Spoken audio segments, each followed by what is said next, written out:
This episode is brought to you by Oddmo's Pizza in Canby. Handmade awesome pizza plus craft beer, wine, and cider. Delivered. Call them today at 503-263-8444.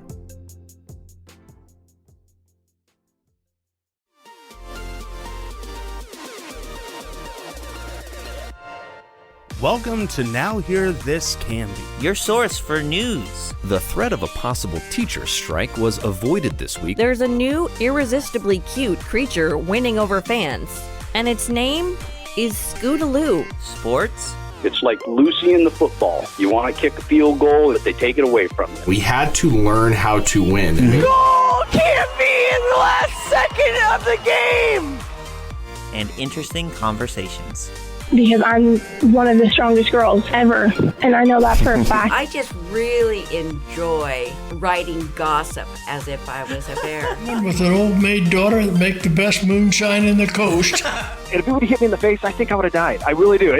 I guarantee you would have died, man. Are you kidding me?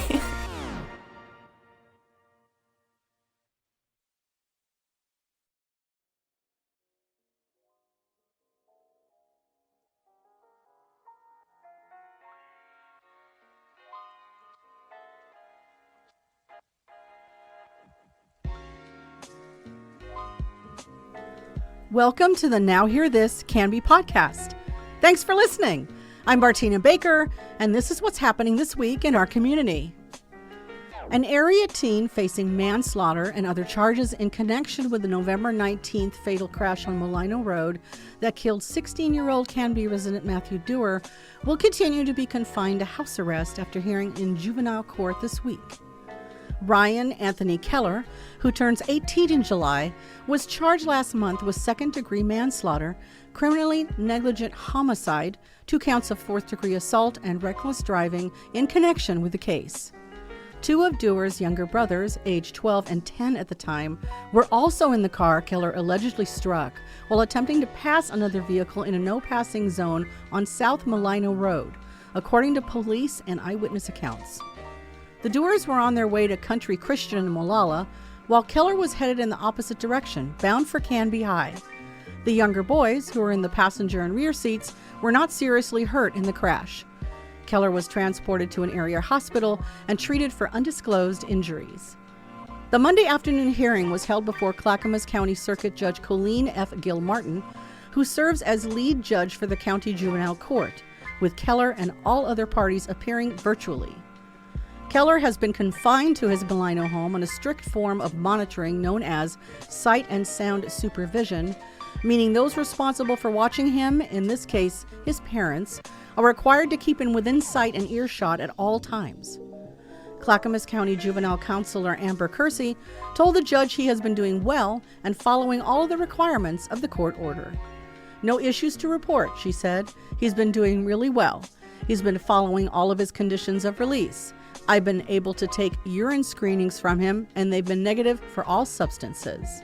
His parents, Michael and Karen Keller, agreed. Ryan has been following all the rules, Karen Keller said. Somebody is home with him 24/7. He's doing school as he should and has straight A's, no driving. He has been following our household rules and abiding by his chores as tolerated with his injuries.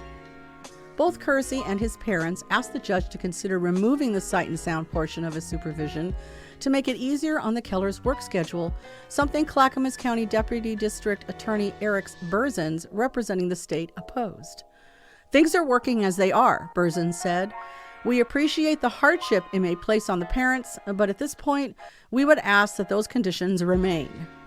The victim's father, David Dewar, also spoke at the hearing and asked that the current restrictions stay in place. A number of other family members and friends attended the virtual hearing in support of the Dewars. While not removing the sight and sound order outright, Gilmartin ultimately agreed to give Kersey and the Juvenile Department the authority to do so when and if they deem it appropriate. In that case, Keller's confinement would revert to traditional house arrest, with all other conditions remaining in place, including a prohibition against driving and any contact with the Dewar family. As expected, Burzins told the judge his office does not intend to request a hearing to remove the case from juvenile court and try Keller as an adult. The case was set for another review hearing on Monday, March 7th.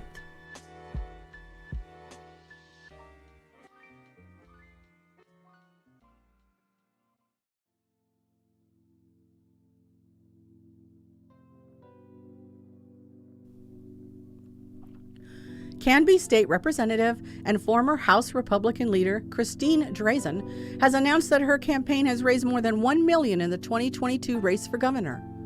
While the newest candidate to dive into the crowded field and less than 1 month removed from her official campaign kickoff on January 4th, Drazen is the first Republican to eclipse that threshold.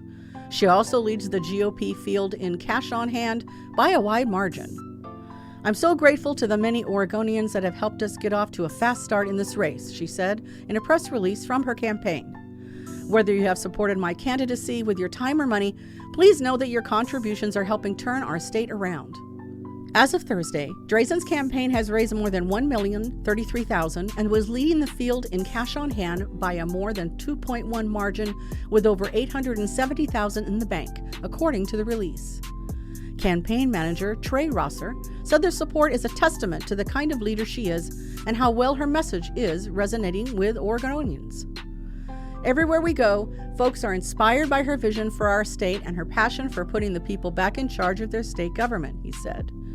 Oregonians recognize that, with Christine as our governor, change is coming to Oregon on day one.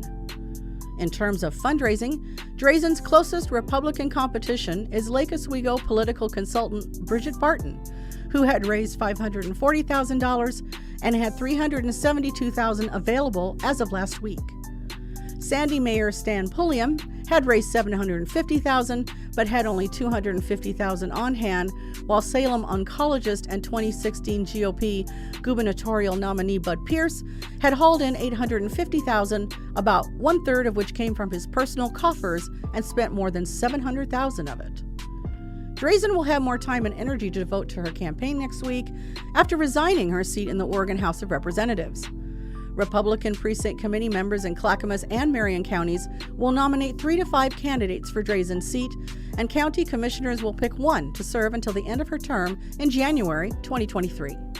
Because the process is expected to take a few weeks, Canby's House District 39 seat will be unrepresented for at least part of the 2022 short legislative, which kicks off Tuesday, February 1st. Drazen's resignation takes effect the day before due to House rules that bar lawmakers from fundraising during session.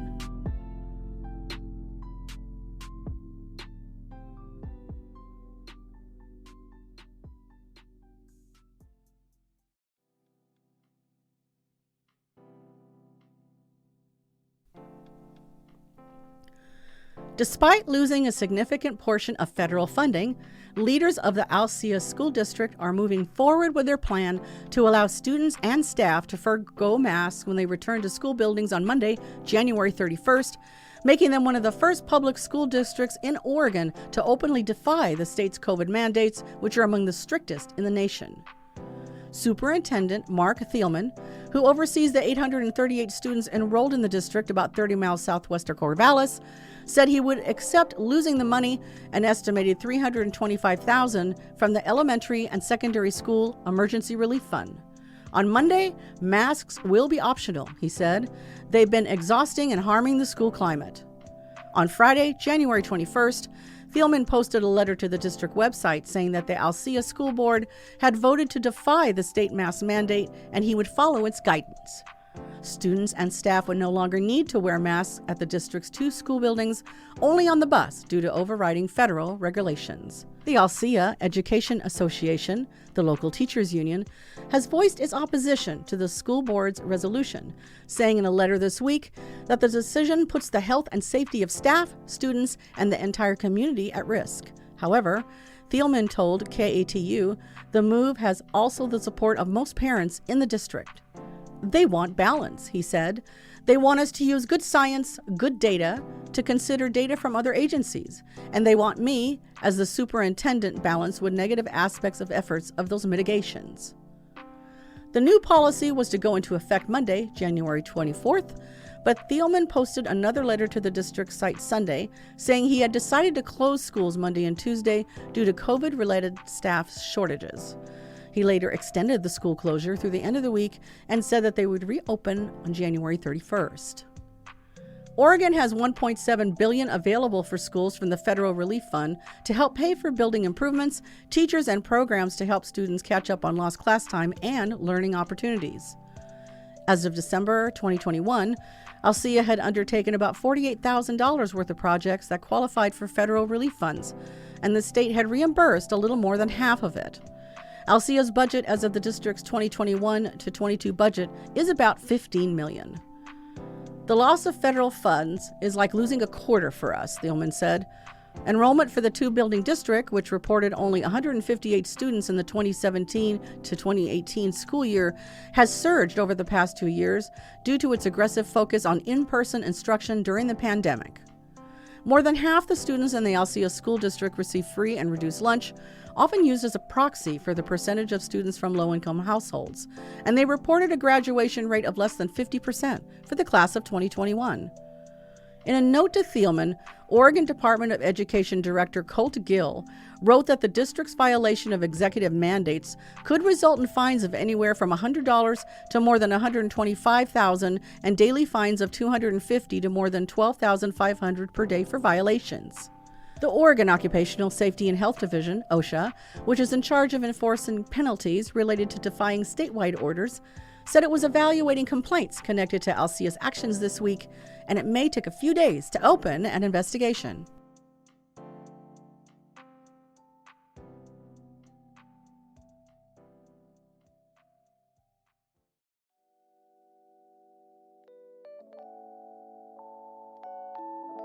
A motorcyclist was killed after hitting the back of a pickup truck on Highway 99E in Milwaukee just after midnight Friday, the Oregon State Police said. The crash happened around 12:29 a.m. near the corner of Southeast McLaughlin Boulevard and Boardman Avenue.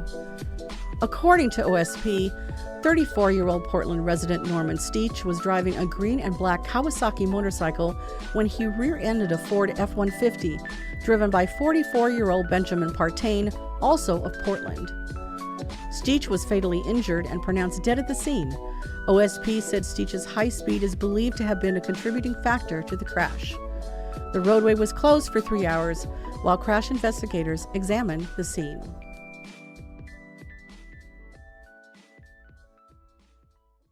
Cougar Country Hometown Sports Coverage is brought to you by Reif & Hunsaker PC. When you need an attorney, turn to the firm Canby has trusted for over 50 years. Call them today at 503-266-3456. For the latest sports news, follow us on Twitter at Cougar Country OR and Instagram at Cougar Country POD. The West Linn Lions and fans came to Canby for their first league showdown this week, but there was more than basketball on their minds. They also wanted to honor a friend and former competitor, 16-year-old Matthew Dewar, a student athlete for Canby and Country Christian who was killed in a fatal crash on South Mulino Road in November. With Matthew's parents, David and Paige, and 3 brothers in attendance, the West Linn boys and girls basketball teams arrived wearing T-shirts bearing the teen's name and 4 things he had written about in a school essay last fall titled, What Matters Most to Me? Faith, Family, Friends, and Basketball. West Linn girls basketball coach Brooke Allen Cates is a teacher at Baker Prairie Middle School and one of Matthew's previous teachers. She's also a neighbor of the Dewar family. She stopped by their house on Saturday to drop off some extra shirts ahead of Tuesday's game. I was blessed to have Matthew in class, she told Now Hear This Canby. He had an incredible faith which led to many friends. He was a hard worker and took pride in always giving his best effort, and he loved sports. These are character traits that I loved sharing with my athletes. The family was also well known to many West Linn athletes through David Dewar's work as a Canby chiropractor who specializes in sports chiropractic and care. A lot of our athletes have gone to Dr. Dewar over the years, so when tragedy hit the Dewar family, it was difficult for both communities, she said. I shared this pain with my team when it happened. I think everyone felt the loss of such an incredible young man. Cates brought up the idea of honoring Matthew at Tuesday's doubleheader, and boys head basketball coach Eric Vucula was immediately on board. It was a great opportunity for 2 basketball communities to remember Matthew Dewar and the exceptional young man he was, Kate said. Dr. Dewar has helped a lot of our former players and athletes here at West Linn High School, Vucula said. He has a legendary status of being kind of a miracle worker with different injuries. He has a great reputation with our players and our community. When we heard about Matthew's accident, we were all heartbroken. As a parent, that's your worst nightmare. I can't imagine the pain that they are still going through. The gesture was profoundly found by the Dewar family, who said it made them feel so loved. We felt so loved last night as we walked into the gym and saw all those t-shirts with Matthew's name on them, Paige Dewar said the next day. It's been so overwhelmingly beautiful how far Matthew's love has reached and touched so many people. It's awesome to see how people honor him. It really does help us walk through this devastating time.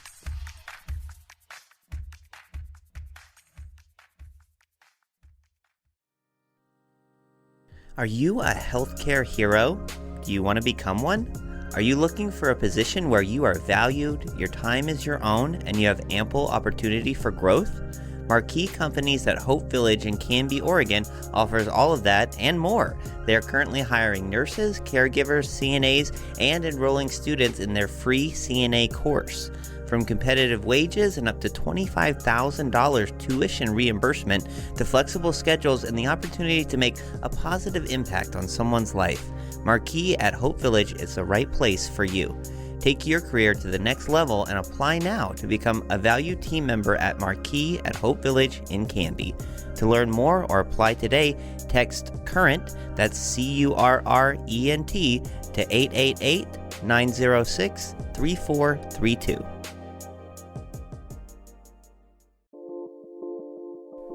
Hey, Frankie, what are you doing?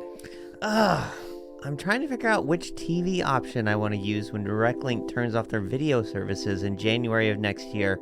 It's so confusing.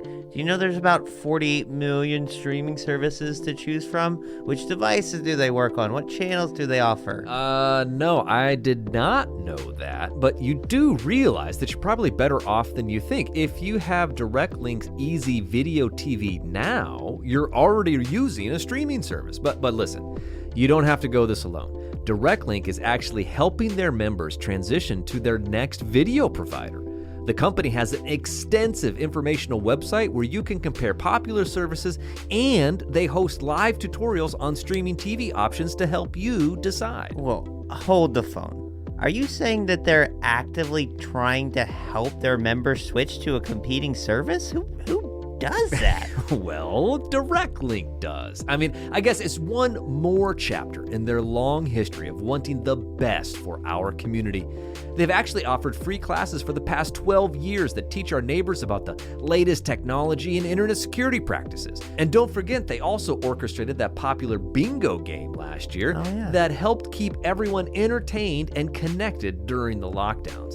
They've also launched special programs to help keep our students connected at home during the pandemic, and partnered with the city of Canby to give free Wi-Fi year-round at 3 local parks for locals and visitors alike. Wait, DirectLink does all that? They do indeed, and that's on top of providing the best and most reliable internet and voice services in town. So, to learn more about DirectLink services or how they can help you transition to the right video service for your home, visit directlink.coop today.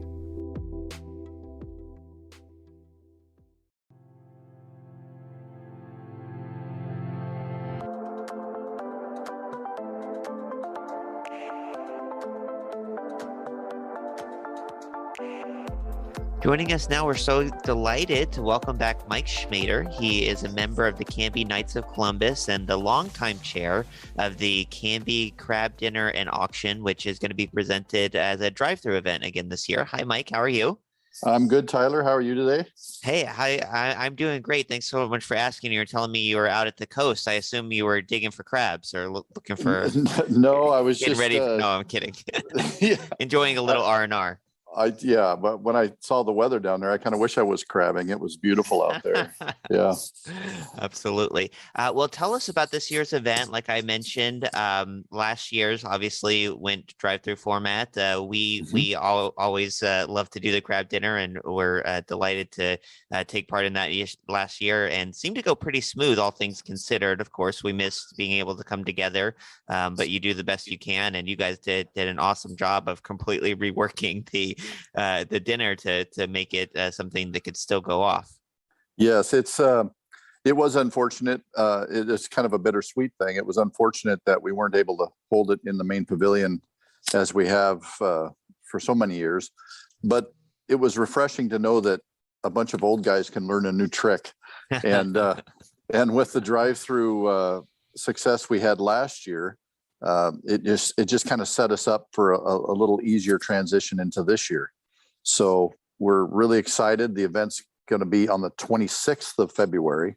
We moved it back from the first Saturday in February simply because last year we had a hard time procuring crab due to the fact that a lot of state Fish and Wildlife studies showed that there was toxin levels out in the ocean due to warming water currents that were causing the crabbers to stay in. They weren't allowing them to go out and do any commercial crabbing until those levels dropped. It wasn't a COVID thing last year. No, it was strictly because the ocean conditions weren't favorable to open the crabbing season at the time they normally do, which is right around the beginning to middle of December. So we decided, let's move it back a few weeks and kind of assure ourselves of getting a good crab that, will be accessible, and the Fish and Wildlife departments of, Oregon, Washington, California can make sure that everything's right where it needs to be. And that's what we did this year. We're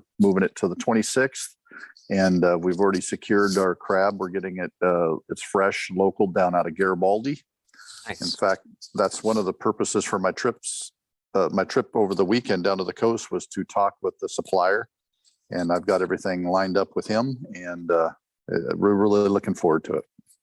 That's awesome. Well, I've been hearing a lot about this year, and I believe it's again, not necessarily COVID related, but the supply chain issues and inflation that are kind of hitting everybody. It's been a difficult year for the crab industry. Is that accurate from what you're hearing from folks? That is accurate. This is a new supplier that we're going with this year, and the supplier that we usually went with out here in the Valley, they're finding all kinds of issues with trucking costs, fuel costs, and it just domino effect right down the supply chain. And so it's kind of tragic, but it's, you have to just deal with it and do the best you can, and try to keep the event, not only viable, but just keep it alive in the community for everybody to enjoy. Yeah. Did that force you to have to increase the prices this year? It seemed like they were maybe the same. No, we did. We raised them $5 from last year, and we'd been talking about raising them probably 2 years ago, but we opted not to. But this year, last year the cost of crab was the most we'd ever paid, and so with those price increases and subsequent supplies being increased as well, we're forced to raise the price $5 per ticket.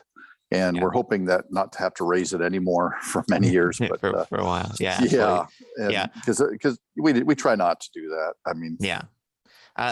So up to $30 this year, which is still a really great price for a really great meal, and the proceeds 40. Obviously 40. Excuse me. It's $40. Yes. Okay. It's still a really good price, and it all goes to a really good cause. Tell us about some of the many charities and outreaches and nonprofit efforts that you guys contribute to, and that this fundraiser supports. Yes, all the proceeds from this crab dinner and the auction go strictly to our charitable organizations that we donate to. Some of the costs from the meal actually goes to start funding for next year's event. Right. But all the auction, and we'll talk about the online auction we're doing this year, which is something new. All those proceeds are going to the various charities that we donate to. And some of those charities are local here. We have the Canby Pregnancy Crisis Care Center here in town that we've donated to for many, many years. We also have the Oregon Food Bank, which provides meals for those folks that are, whether they're unemployed, underemployed, or just hard on the luck. They provide meals for many, many families in this community. And then we also have the Father Taft Home for Unwed Mothers. This is a home that provides care and services for young women that find themselves in the situation where they're with child, and they might not have the best or stable home life to be able to depend on as a resource. So this home provides, diapers. It provides, babysitting support. It just supplies all the things that these young mothers will need to be successful in not only raising their child, but also carrying on with their own lives. And then we also donate to the Canby Share the Warmth program put on here by the Canby Utility company. And then just small things like that. We also donate to scholarships for some of the parish kids that go through our REP program, and to help them, further their education. Yeah, it's really fulfilling to be able to provide to these organizations that do so much. You see what we can do in a small workforce, and then know that it just kind of exponentially grows when you give it to these other charities. They make so much more of what little we're able to provide to them. It's just great. Yeah. Well, what I love about it is because there's so many needs in the greater community, and it's and you only have so much to give, right? And it's hard to kind of pick and choose. Do I want to help folks that might be hungry, or folks that are like what groups? Right. And an effort like this really reaches across a lot of different safety nets, a lot of different potential minority groups, or just potential areas of need. And so your one small donation, however much you're able to give, can really make a huge impact, a big ripple effect across a lot of different needs.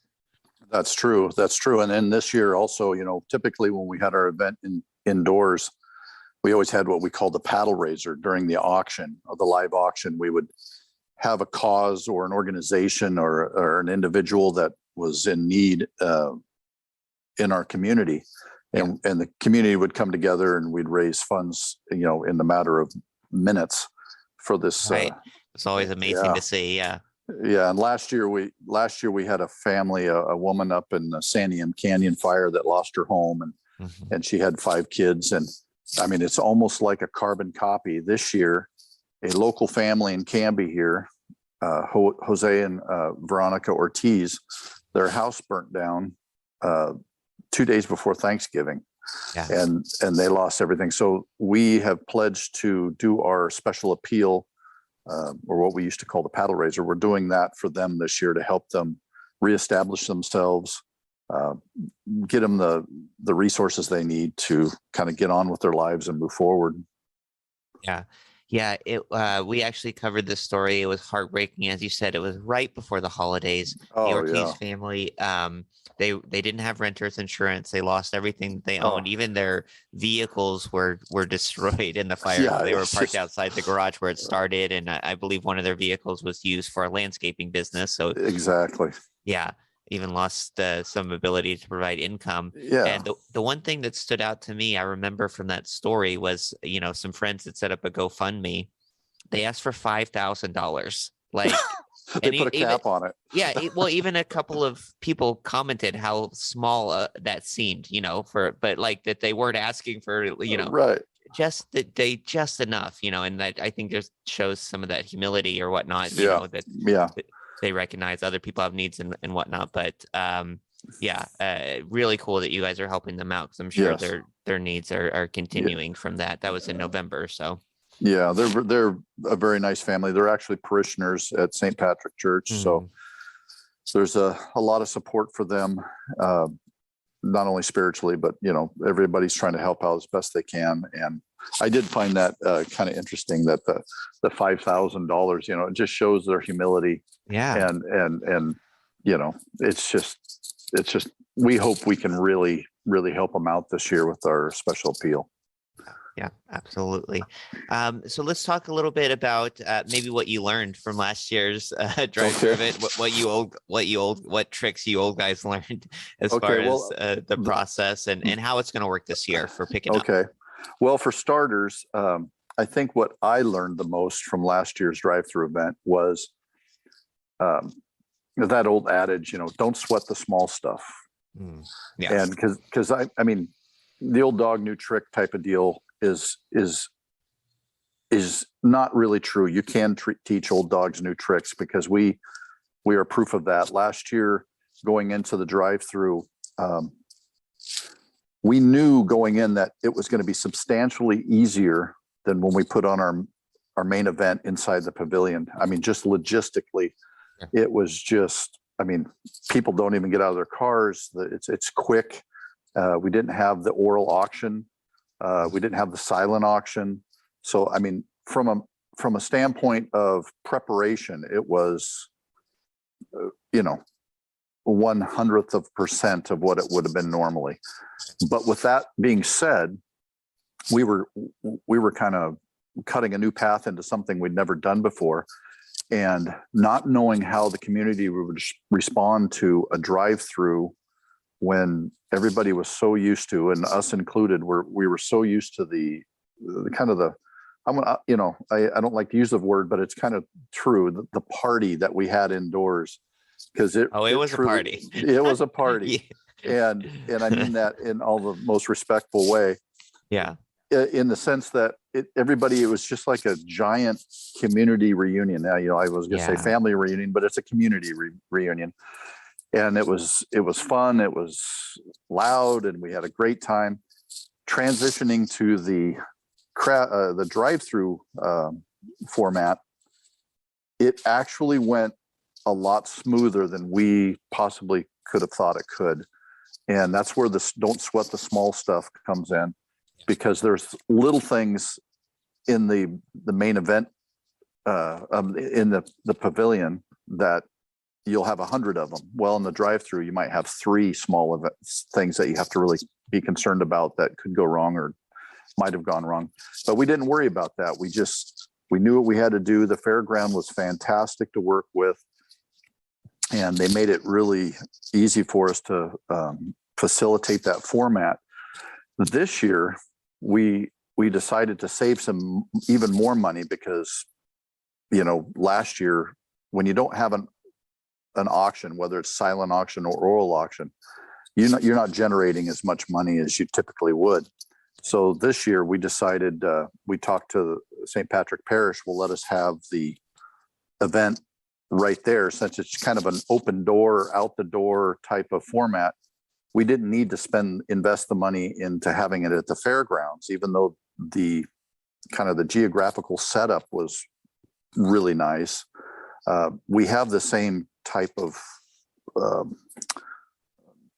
facility at our church, in the back of the church, out the back of the gymnasium, that people can just drive up, get the crab, and then be on their way. So we thought logistically we wouldn't have to be bringing a bunch of food and supplies from the church over to the fairgrounds and then back again. We could just have everything at the church and do it that way. And so that's the direction we went. Yeah, it's the direction we went this year, and we're saving some money. We've already secured our days for next year at the fairgrounds, if we can have it indoors again. Great. And so that's the way we're going. And so it'll be at St. Patrick Church, which is on 9th Street, Northwest 9th, but we're going to actually have people come in on the 10th Street entrance, which goes right around the back side of the church and then dumps right back onto 10th Street. Yeah. So it's just a lot easier. So that's the way we're going. We think it'll be a very smooth process, and we're ready for it. That's nice. That sounds great. Yeah, obviously miss the party, miss seeing everybody, miss the auction, and some of those elements are just really cool to see the generosity that comes forth from the community. It's just really heartwarming to just be an observer and a much smaller participant as much as we're able to be. Right. But I have to say, I didn't mind doing the crab at home. It's kind of it's kind of nice to be able to do it, take the crab off, because you hand people a crab. Yeah, pretty much. The folks have never done it before. It's you do it yourself. And when it was at the fairgrounds and an in-person event, you have to bring your own crackers and whatnot, because it's not something you can do with a plastic fork.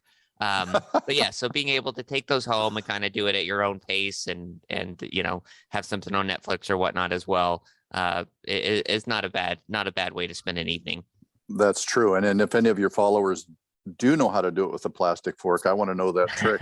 Yes. But just Send for us my a personal TikTok. knowledge. Yes. But This anyway, event- Oh, go ahead. Oh, I was going to say, as much as we loved having it in the main pavilion there at the fairgrounds, it's kind of sad. This is our 25th year of doing this event, and it'll be our second year of doing it as a drive-through. So we are more than excited to be able to keep this event alive, even though it's in a different format.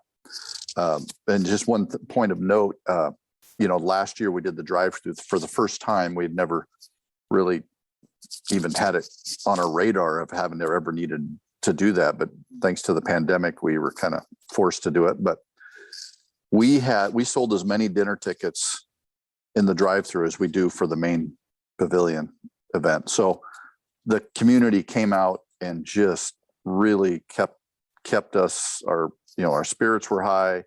They were buying the tickets. They were wanting to keep this thing alive too. So it's just a testament to the community of Canby and how close knit they are to be able to support an organization such as us that are just trying to do so much good with, during these tough times, and they really came through. Yeah, that's great. Awesome. Well, Mike, thanks so much for taking time out to talk to us today. Thanks for all of your efforts to keep this event going and strong.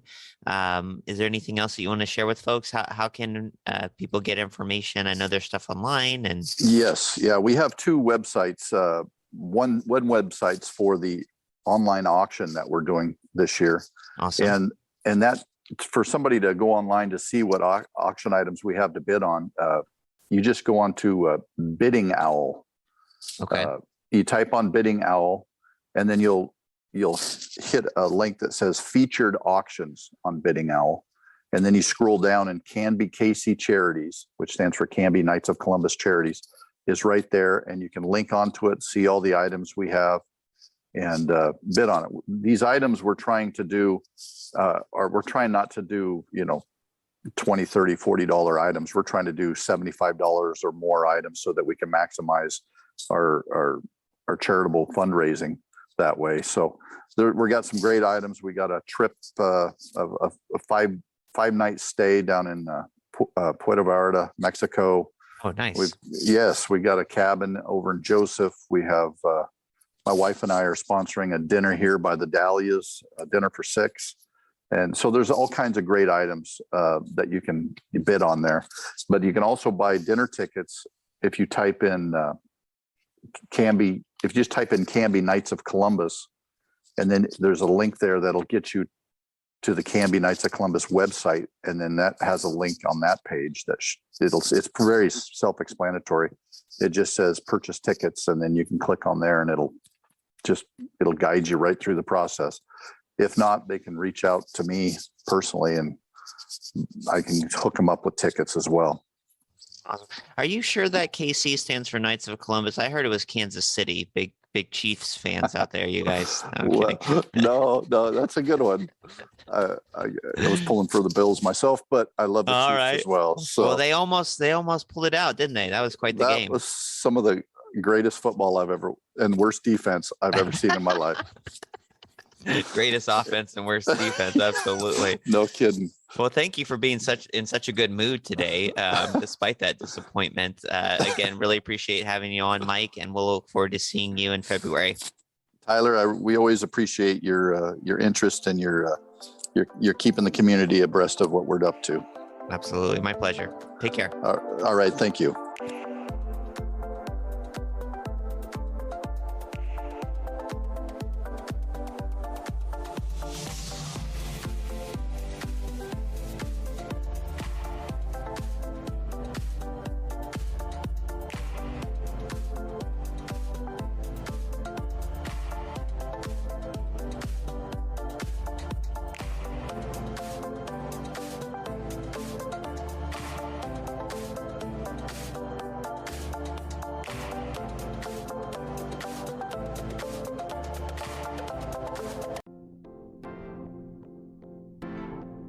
And and welcome back to the ad sponsor section where I get to talk to people about books because I always drag Megan Waterman in here to be with me. Hi, Megan. Hi. That's not a bad thing. Talking about books is always the best time. I think you know of all people that I can talk about books endlessly. I do. Yeah. So, Megan, do you want to tell our listeners about what's going on down at the Book Nook? Oh, at the Book Nook, we are getting ready for the holidays. Yeah. I know. There's only one I care about. And by the time this ad comes out, it's basically over. Are you talking about Halloween? Yeah, I like spooky, scary stories. I know you do. We've got a lot of great spooky, scary stories in right now. Yeah, yeah. We do, but spooky, scary stories are also good for Christmas. Do you have a favorite author that writes spooky, scary stories that are appropriate for Christmas? You go with your classic Charles Dickens, right? Yep. Some Christmas Carol stuff. Absolutely, that's my favorite. That's the best. There's M.R. James. I know about him. He did a whole series of short scary stories for Christmas. Short scary stories. I don't know. Christmas in general is kind of scary. It depends on how many people you have to buy for.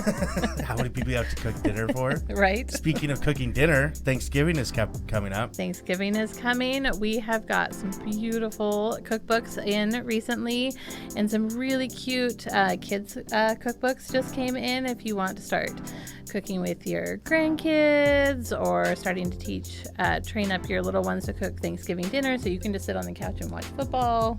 And right now is the time to go in, right? Yes. Because waiting until Christmas Eve for that one special book that someone wants isn't going to work out. It's not going to be there. This year, it's no secret, the last year and a half has been a little crazy for the whole world. And that is really going to affect Christmas this year. There are going to be serious stock issues this year. So get your Christmas shopping done early. We've been working really hard to get as much inventory on our shelves and in our overstock as possible so that we have what you want at Christmas time. But if you know now a title that you want to buy for somebody for Christmas, get it now. All right. It might not be... I might not be able to get it later. And what is all three of ours, because we also have Amy in the studio with us. What's all three of ours this season's book recommendation? Okay. Amy, what's your book recommendation for this season? The Night Before Christmas. All right. Yeah, that's classic. Megan? And for me, my favorite Christmas read? Okay, my favorite book that's coming out it's no secret I am an Outlander fan. I love Diana Gabaldon. There may be a cardboard cutout of Jamie Fraser in our bookstore. Book boyfriends are a thing. Yeah. And finally, book 9 is coming out towards the end of November. So you will not see me until I finish reading that. And mine is the Dungeons and Dragons Feast of Legends or whatever, the table. So make sure you guys come on down to Book Nook. Megan, where are you guys located? We are on the corner of Grant and 2nd in downtown Canby. All right.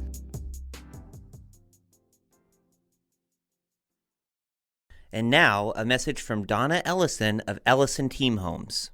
Hi, everyone. I wanted to take this moment to invite you personally to come and hang out with us for our end of season client event.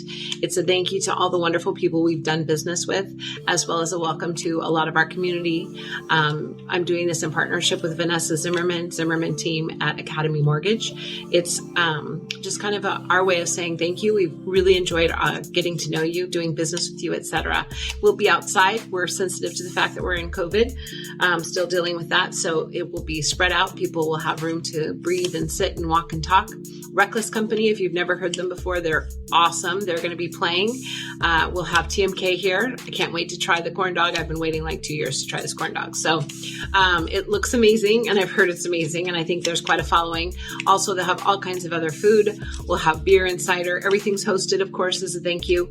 Again, it's for our clients. It's for our community. We really, really want to come and celebrate. We'll have swag for you, all kinds of fun things for the kids. We hope to see you on 9/16 from 4 to 8 in the afternoon.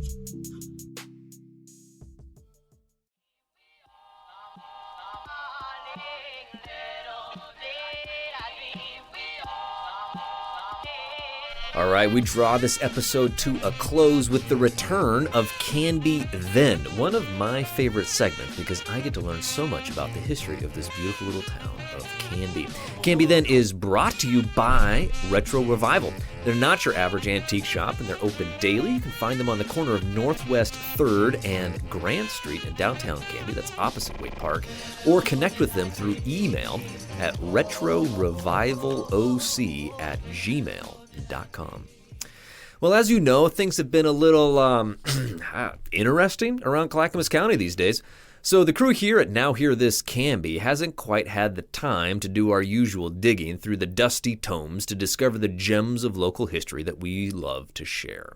But as it turns out, we've all just had the experience of living through history, and we wanted to share a few stories you probably hadn't heard.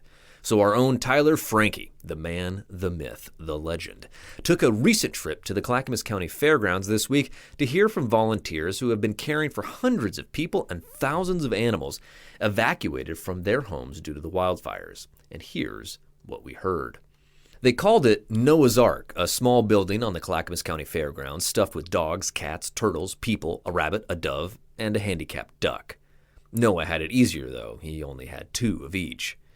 We had over 1,400 animals at one point, recalls Kurt Vandebrook, a member of the all-volunteer Clackamas County Sheriff's Posse, a critical part of the annual county fair, as well as the impromptu one that was staged there as wildfires forced thousands to flee their homes with all manner of pets and livestock in tow. Goats, turkeys, there's pheasants in that barn over there, says Drew Cosland, standing behind the red gate at the fairgrounds on Saturday evening. We briefly step aside as a pickup truck carrying 3 people and 13 ducks, all bidding loud farewell, rolls by. Cowsland, an iron worker and welder by trade, wears his trademark black cowboy hat with a large feather of some variety stuck in the band. As far as I know, it came from one of the ducks. More cattle and horses than anything, Cowsland continues. It's been the most controlled chaos I've ever seen in my life. For Cowsland, the crisis began early. The night the fires broke out in Clackamas County, September 8th, he and his girlfriend, Angie Zeiss, got a call. Hey, so do you have any trailers available? Zeiss recalled with a laugh. It was neighbors needing to move over a dozen horses as flames spread rapidly westward and northward toward Balala, Colton, Estacada, and the surrounding rural communities. Oh, we just scrambled, says Cowsland. I called the fairgrounds. I think it was around 10. I said, hey, we're coming with horses. I've got 14 coming right now, and there's probably going to be a lot more. And we've been basically going since then. For Cowsland, for Zeiss, who is the 4-H pygmy goat superintendent, like her mother was before her, and for Vanderbrook and so many of the other volunteers, the fairgrounds feels almost as familiar as their own homes and stables. We spent a lot of years down here, she says. When all this happened, this was home. We just pulled together. I don't know day from night at this point, but we'll be here till it's all over. I ask what the motivation that has been to keep them all going, and Cowsland is almost as confused by the question. Well, people needed help, he said. I mean, we've all said it multiple times, but this is what we do. 4-H, rodeo, it's all a big family. And it doesn't matter if you're blood or not, we'll do what we can to help you out. Considering that Noah's Ark was on the premises, perhaps the night crew should have not been surprised by the floods. It happened last Thursday as the much-anticipated rains finally brought some relief to weary crews battling wildfires aided by unbearably dry conditions. But the charred, bare earth wasn't ready to absorb the deluge, nor was the Clackamas County Fairgrounds stormwater system. I was up to my knees in water, says Cole Carroll, then reconsiders. Probably a couple inches below my knees. His boots are still drying, adds Cosland, who had been called to Montana for work at that time. The Rosebrook Arena, which houses 20-some horses, flooded, and it fell to Carroll and a few other volunteers to get them out. Oh, no, they weren't having it, Carroll said to one of the horses. I got kicked. Whew, still hurts. Horning Hall flooded, says Zeiss. It was nuts to see how much water was coming down. We thought we were at the tail end of it, but hey, you know what comes out of the tail end sometimes. And there have been moments of fun. One of Zeiss's first nights, an evacuee came up to her. I know this is going to sound crazy, but I swear I just saw a chicken over there, she recalls the woman saying. It was not really a crazy proposition for Noah's Ark and all, and sure enough, the 2 women soon found a bush that was shaking suspiciously. It squawks and takes off running, she says. It wasn't a chicken, though. It was just a pheasant. They managed to catch it in the morning. They might not have caught the piglets that escaped on the other day if not for Zeiss's 10-year-old daughter, Addison Hedinger. She was the only one that could catch them, she says. If you ever need exercise, go chase piglets. That wasn't all Addison was up to either. She also cleaned bathrooms, shoveled stalls, took the garbage out. Oh, she's been busting her buns, says Zeiss. Hardest working 10-year-old I know, added Coslet. For more tales from the Clackamas County Fairgrounds, find the story on our website, canbyfirst.com. And tune in next time for Canby Then. As always, friends, thank you so much for listening. I'm James Walton. Have a great day.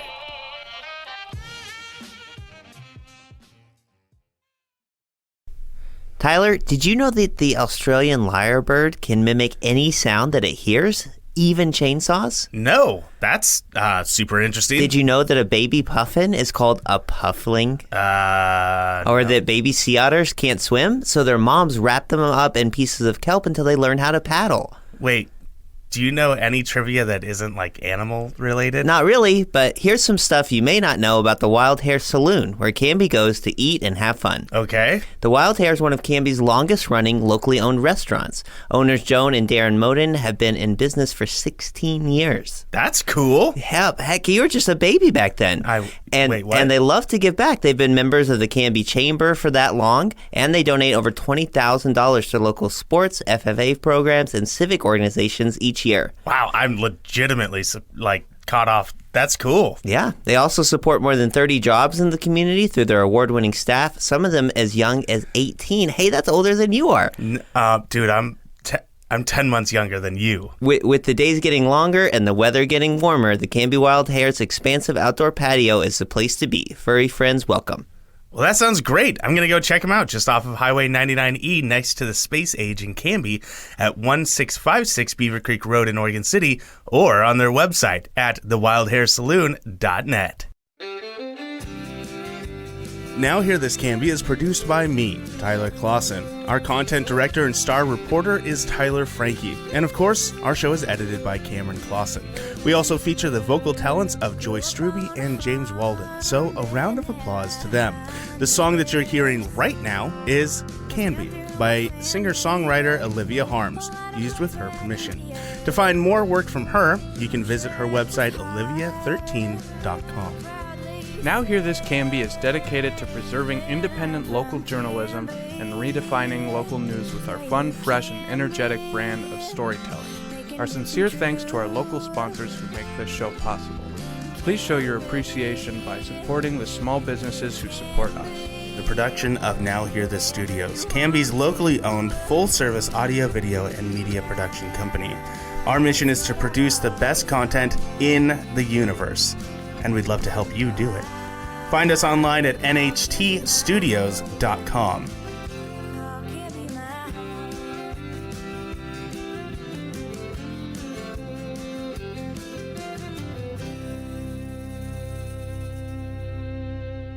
I will take a motion to adjourn. I just moved it. I didn't even ask for it, though.